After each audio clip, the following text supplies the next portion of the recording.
Hello friends, कैसे हैं आप लोग। स्वागत है आपका इस आर ओ के बैच में। तो फ्रेंड्स, ये जो बैच है आर ओ प्रीलिम्स के लिए और यूपी पीसीएस के प्रीलिम्स के लिए जो है मेनली जो है अब जो है बैच लेकर आया गया है। और इस बैच में आपको जो है कंप्लीट जीएससी क्लासेस आपको मिलेगी।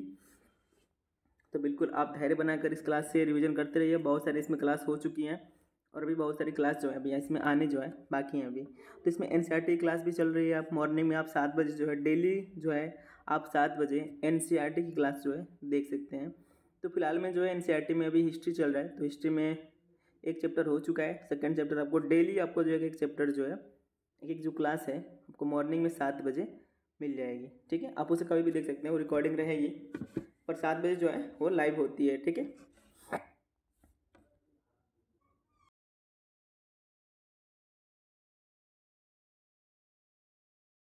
है कि आर ओ की जो वैकेंसी आ गई है और इसका जो लास्ट डेट है आप देख सकते हैं कब तक है। ये 9 तारीख से शुरू हुआ है, 9 अक्टूबर से, और जो है यह 9 नवंबर तक चलेगा। तो आप इस फार्म को फिल कर लीजिएगा। आप इसमें देख सकते हैं जो है कैटेगरी वाइज जो है इसमें पैसे लग रहे हैं, आप इसे कटवा लीजिए। और मैं बता दूं कि एक जो है आपसे खास आग्रह है कि आप जो है ओटीआर भर लीजिए जितना जल्दी हो सके, क्योंकि साइट लास्ट में तो बिल्कुल ही चलने की हमको नहीं लग रहा है कोई उम्मीद है, क्योंकि इसका डेट बढ़ेगा ऐसा हो सकता है। लेकिन आप जो इसको हल्के में न लेकर जल्दी ही आप इस जो है इस फॉर्म के अप्लाई करने, जिनको भी अप्लाई करने हैं। इसकी एज देख रहे हैं आप लोग, 21 एज दिया है।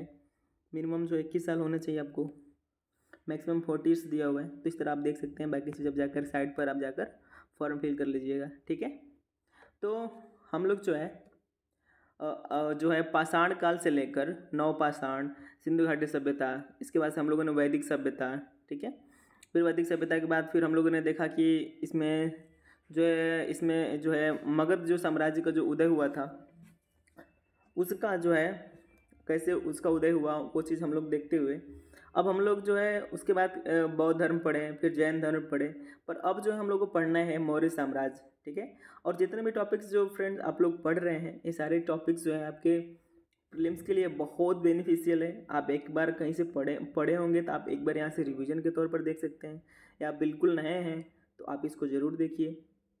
बहुत कुछ आपको सीखने को मिलेगा और इसमें कंप्लीट अपने आप में जो है एक तरह से यह माना जा सकता है।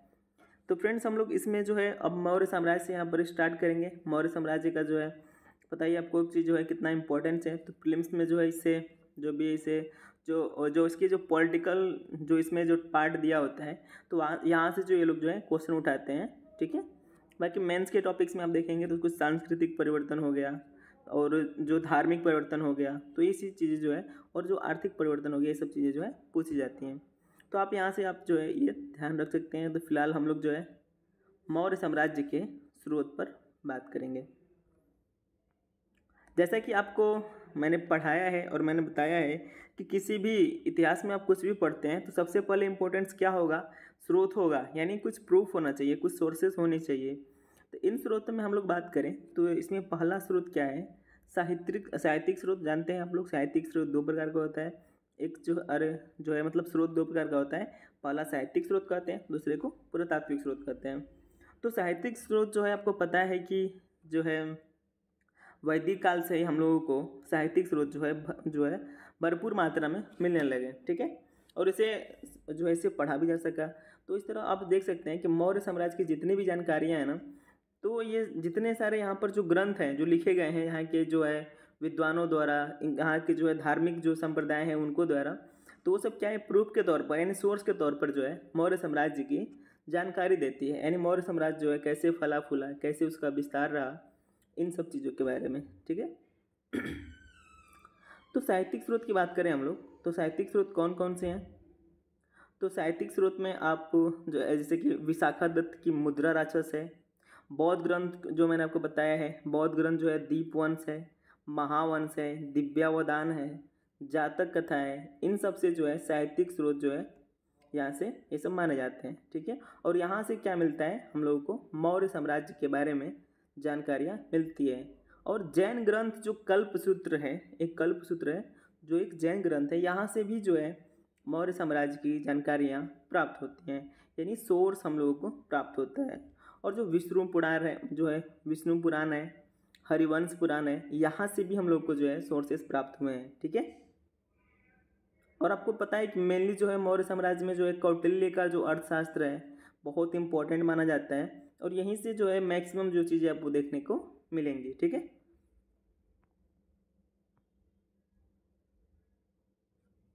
यहाँ से जो है कई बार अब एग्जामों में आप प्रीलिम्स का जो है प्रीवियस ईयर क्वेश्चन आप उठाकर देखेंगे तो बहुत सारे ऐसे क्वेश्चन है ना जो बहुत डीपली और बहुत छोटी छोटी बातों पर पूछा गया है।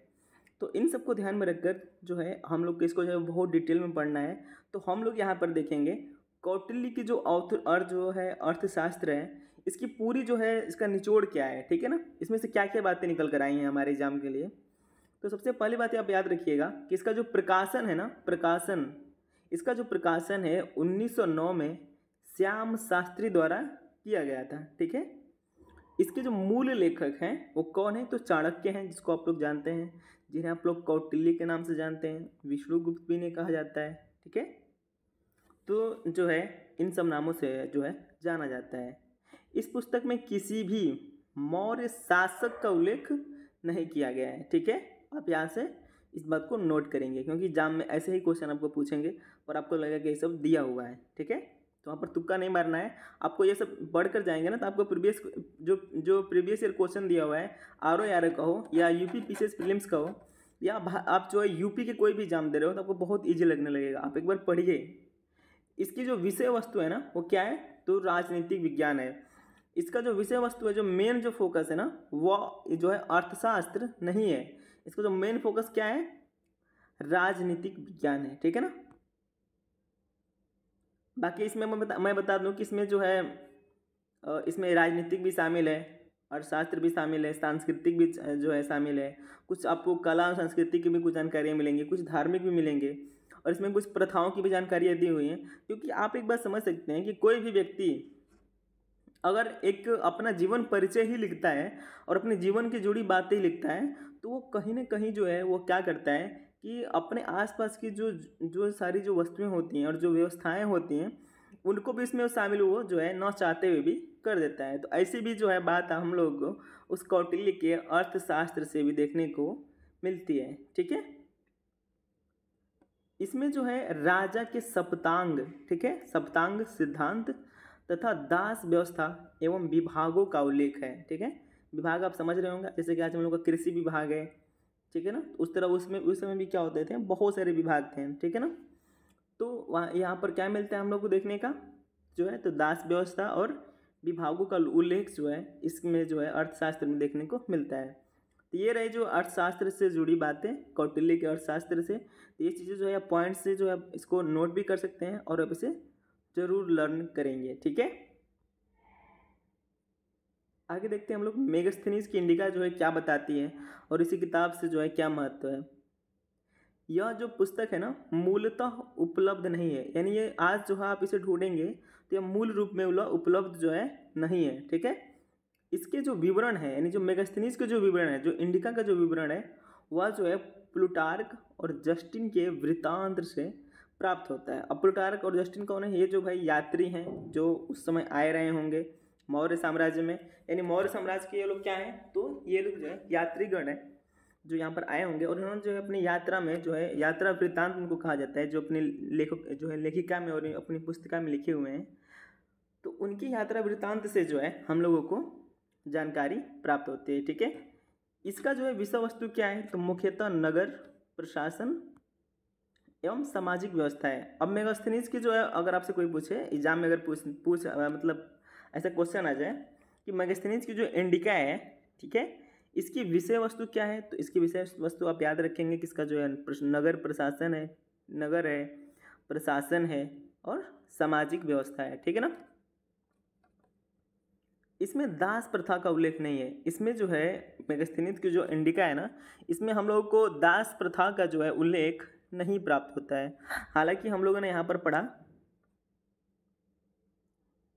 ठीक है, तो ये चीज़ भी आप लोग देख लेंगे यहाँ पर।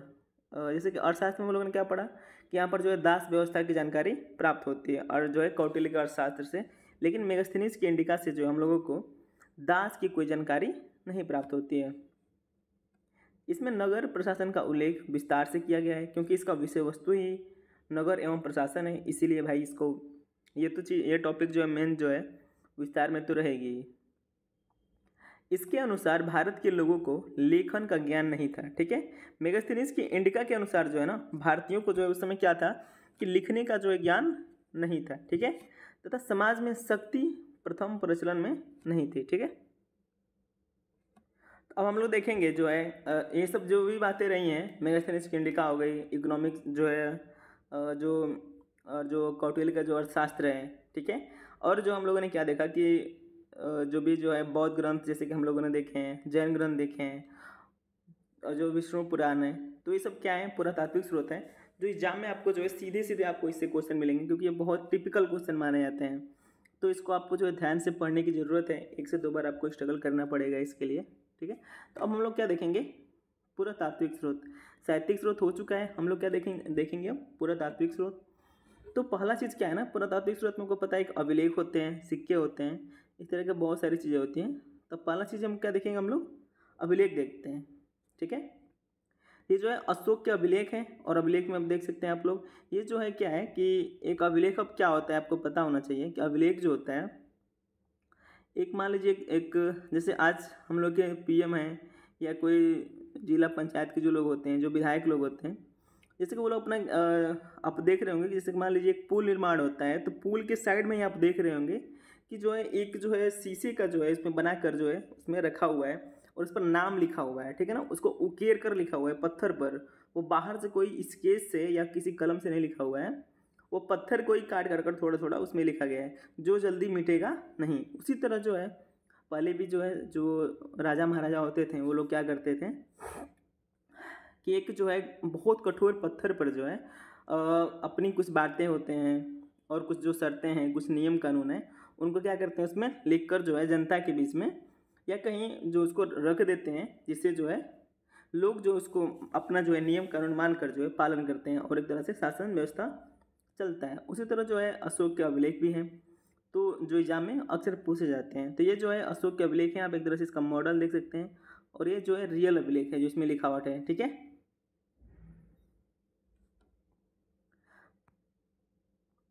अब देखिए यहाँ पर जो है इसमें कौन कौन से इंपॉर्टेंट हैं, तो आप ये याद रखिएगा, ये जो है एक जो है रुद्र दामन का जूनागढ़ अभिलेख है, ठीक है ना। अब देख सकते हैं कैसे कैसे इसमें जो है लिखावटें हैं, थोड़ा जूम करने पर शायद आपको दिखे, ठीक है, हल्की हल्की जो इसमें लिखावटें आपको दिख रही होंगी। ये चीज़ आप चाहें तो गूगल भी कर सकते हैं, क्योंकि जो है इमेज को देखने पर जो आपको काफ़ी जो है उसको याद करने में आसानी होती है, ठीक है। तो आप ये सब सारी फिगर देख सकते हैं।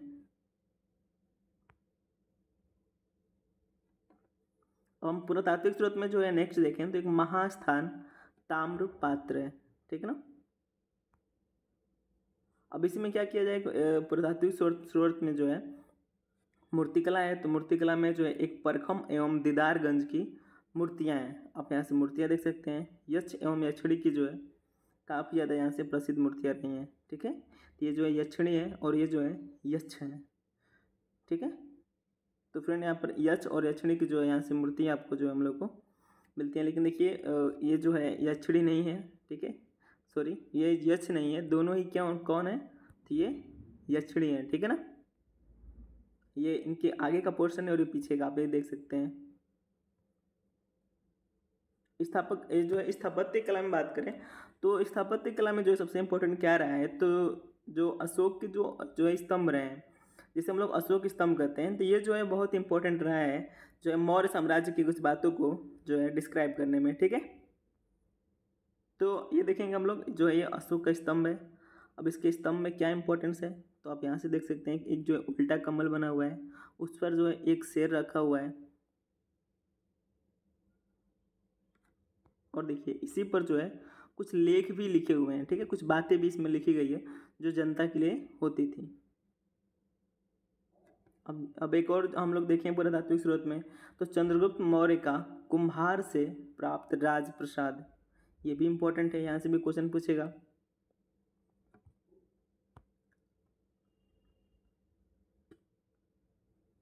तो फ्रेंड्स जो ऊपर की जितनी सारी बातें हैं आप याद रखेंगे कि इसकी साहित्यिक स्रोत कौन कौन से हैं और पुरातात्विक स्रोत में कौन कौन से हैं और कहाँ से प्राप्त हुई हैं, ये सारी चीज़ें जो है मैंने बताया और इसमें लिखा भी हुआ है, ठीक है।